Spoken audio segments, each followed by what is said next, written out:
Est-ce que tu es déjà resté face à quelqu'un que tu aimes avec cette sensation étrange, presque dérangeante, d'avoir en face de toi une personne sincère, intelligente et de bonne volonté, mais incapable de te comprendre?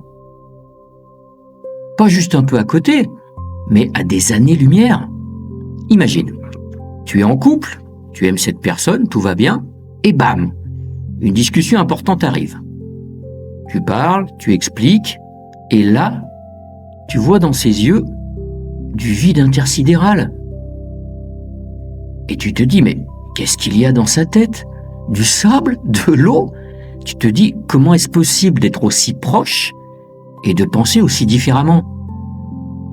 Spoiler, ce n'est pas de la mauvaise volonté, c'est la programmation 2.0 entre hommes et femmes. Ce que tu vas découvrir aujourd'hui, c'est que le problème n'est ni ton couple, ni ton ou ta partenaire, c'est le système dans lequel vous fonctionnez.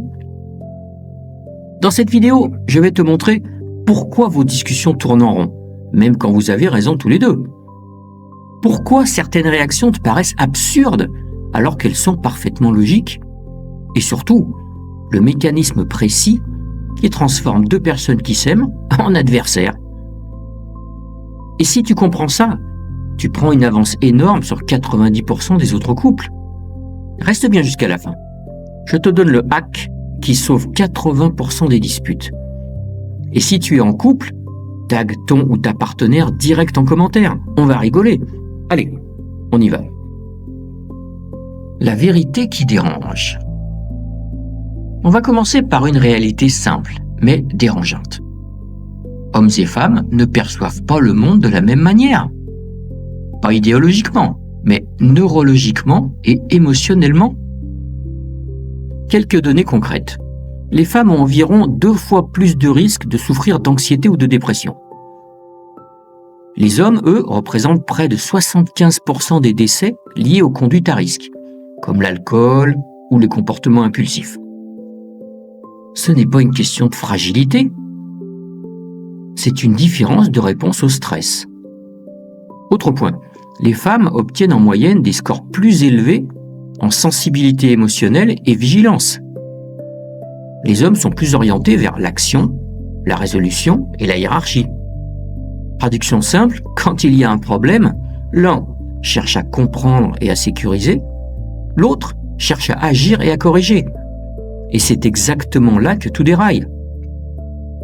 Donc non, quand tu te dis « il ne comprend rien » ou « elle exagère tout », en réalité, vous êtes tous les deux parfaitement cohérents. Le cœur du conflit.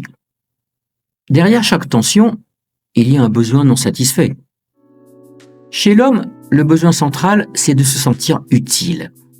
Pas apprécié, pas toléré, utile. Qu'il apporte quelque chose, qu'il compte. Il vient pour de l'importance et de la considération. Il veut prouver qu'il est utile, capable, l'homme de la situation. Il ne veut pas qu'on le coach comme un stagiaire. Déjà là, clash garanti. Elle, c'est « parle-moi de tes émotions ». Lui, j'ai juste besoin que tu me vois comme un boss. Le rêve ultime d'un mec ? Se sentir protecteur, avoir une femme qu'il peut rendre heureuse, qu'il peut combler. Quand elle sourit grâce à lui, il a gagné le jackpot. Chez la femme, le besoin central, c'est la sécurité émotionnelle. Se sentir choisie, comprise et en confiance. La femme arrive en couple pour de la connexion et de la sécurité. Elle veut aimer, être aimée, créer un cocon de compassion, d'acceptation et de partage.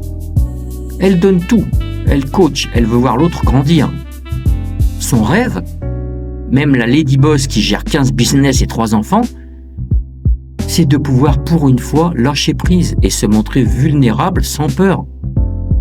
Avoir un homme qui la soutient, qui la comprend, qui ne la lâchera jamais. C'est beau, c'est complémentaire. Et pourtant, on passe notre temps à se marcher dessus. Le piège. Et maintenant, regarde bien. Elle cherche du lien, il cherche de la validation. Donc elle va dire « parle-moi ». Explique-moi, rassure-moi. Et lui entend, tu n'es pas à la hauteur. Lui va agir, réparer, proposer. Et elle entend, je ne suis pas entendu. 2 langages, 0 traduction. Le mécanisme qui détruit les couples. Maintenant, reste bien avec moi, on va passer au niveau supérieur. Parce que le vrai problème, ce n'est pas ce que vous dites, c'est ce que vous déclenchez. Quand je parle de déclenchement, je veux dire ton partenaire ne réagit pas à tes mots, il réagit à l'émotion que tes mots activent en lui. Chez l'homme, la peur dominante, c'est de ne pas être à la hauteur. Donc, quand il se sent critiqué, même légèrement, il se ferme. Il réfléchit, il se retire, il disparaît émotionnellement. Chez la femme, la peur dominante, c'est l'abandon. Donc quand elle sent de la distance, elle se rapproche, elle questionne, elle insiste, elle cherche une preuve. Et là, tout s'enchaîne. Comme dans une boucle sans fin. Il se retire, elle panique. Elle insiste, il se sent insuffisant. Il s'éloigne encore, elle intensifie. Ce n'est plus une discussion, c'est un engrenage. Et l'immense majorité des couples n'en sort jamais. Statistiques qui font mal. Près de 70% des ruptures sont initiées par les femmes. Pas parce qu'elles aiment moins, mais parce que leur besoin principal n'est plus nourri. Et de l'autre côté, beaucoup d'hommes disent découvrir le problème quand il est déjà trop tard. Donc résumons. Elle analyse tout, il minimise tout. Elle cherche du sens et il cherche la paix. Résultat, personne n'obtient ce qu'il veut. Et tout le monde est épuisé. Le piège moderne. Et aujourd'hui, c'est encore pire. Parce que les rôles ont évolué, mais les instincts, non. Une femme peut être forte, indépendante, brillante, et malgré tout ressentir un besoin profond de sécurité émotionnelle. Un homme peut réussir socialement et être incapable de gérer une discussion émotionnelle. Résultat, des couples performants à l'extérieur et fragiles à l'intérieur. Ce qui peut changer vraiment la donne. Si tu veux sortir de ce schéma, tu dois faire quelque chose de rare. Comprendre la logique de l'autre sans la juger. Concrètement, si tu es un homme, ne disparais pas quand ça devient inconfortable. Parle, même si c'est imparfait. Rassure avant qu'elle ne doute.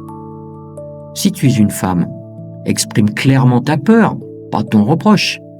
Évite les tests déguisés et dis ce que tu ressens sans attaquer. Et surtout, arrête de penser que l'autre devrait fonctionner comme toi. Dis-moi en commentaire, quel comportement te déclenche le plus chez l'autre?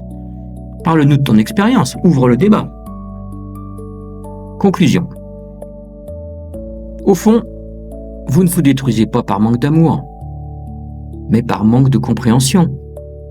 Vous voulez tous les deux être choisis, être compris, être en sécurité, mais vous utilisez les mauvaises stratégies. Alors sois honnête avec toi-même. Est-ce que tu veux avoir raison ou construire quelque chose qui fonctionne vraiment? Si ma vidéo t'a parlé, laisse un commentaire, ouvre le débat. Parle-nous de ton expérience. Et si ça n'est pas encore fait, abonne-toi à la chaîne, c'est gratuit. Et active la cloche pour ne pas rater mes prochaines vidéos. Prends soin de toi et de ton couple. À bientôt.